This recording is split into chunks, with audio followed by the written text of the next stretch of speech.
এই চিকেনটা এইভাবে রান্না করলে খেতে এত ভালো হয়, এত মজা।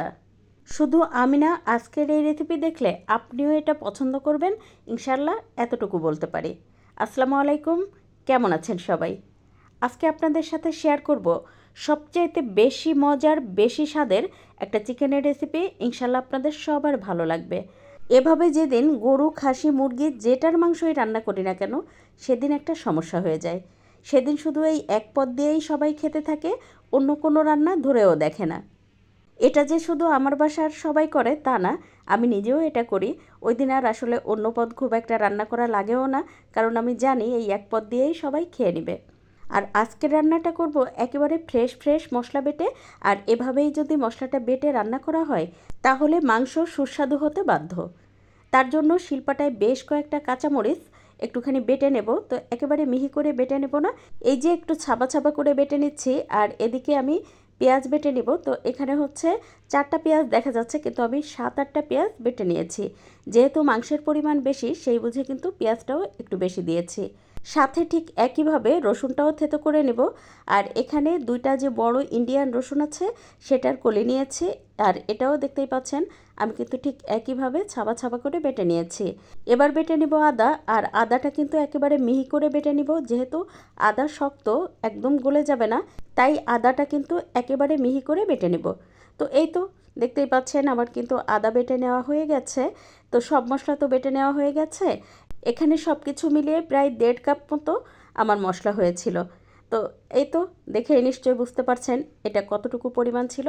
আর এদিকে বেশ বড় একটা মুরগি নিয়েছি। তো আমি কিন্তু রেগুলার কাট করে কেটে নিয়েছি, আপনি চাইলে কিন্তু ছোট বড় করে কেটে নিতে পারেন।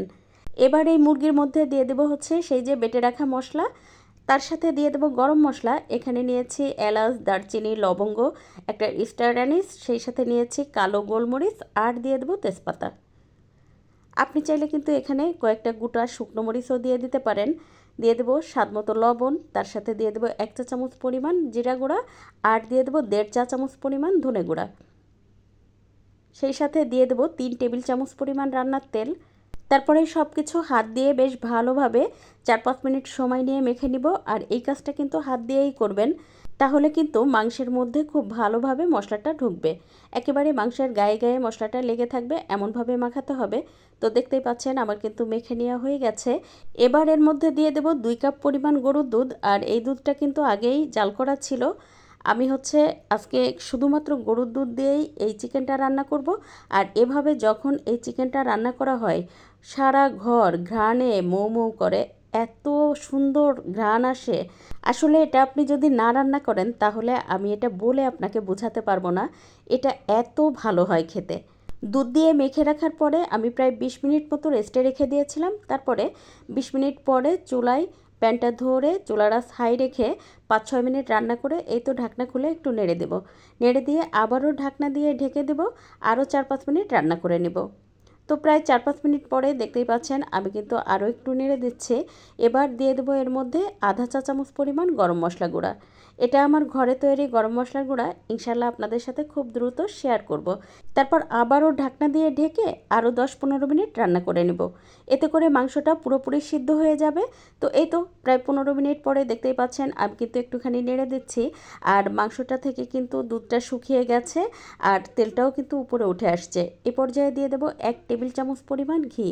আর এই ঘিটা কিন্তু দেওয়ার চেষ্টা করবেন, এতে করে কিন্তু এই রেসিপিতে একেবারে রাজকীয় একটা ফ্লেভার চলে আসে। মানে কি যে অপূর্ব স্বাদের হয়, আমি আপনাকে বলে বোঝাতে পারবো না। আবারও বলছি, এটা আপনাকে রান্না করতেই হবে।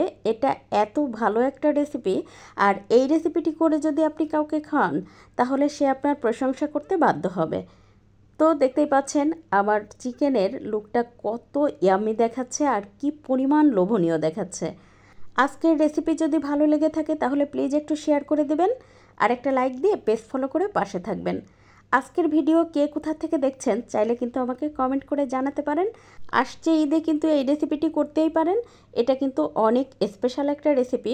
তাছাড়া আপনি যে কোনো সময় কিন্তু আপনার প্রিয়জনকে খুশি করে দিতে পারেন এই অপূর্ব স্বাদের চিকেন রান্না করে। আজ এ পর্যন্ত, কাল আবার নতুন কোনো ভিডিও নিয়ে দেখা হবে ইনশাল্লাহ। সে পর্যন্ত সবাই ভালো থাকবেন, সুস্থ থাকবেন। আল্লাহ হাফেজ।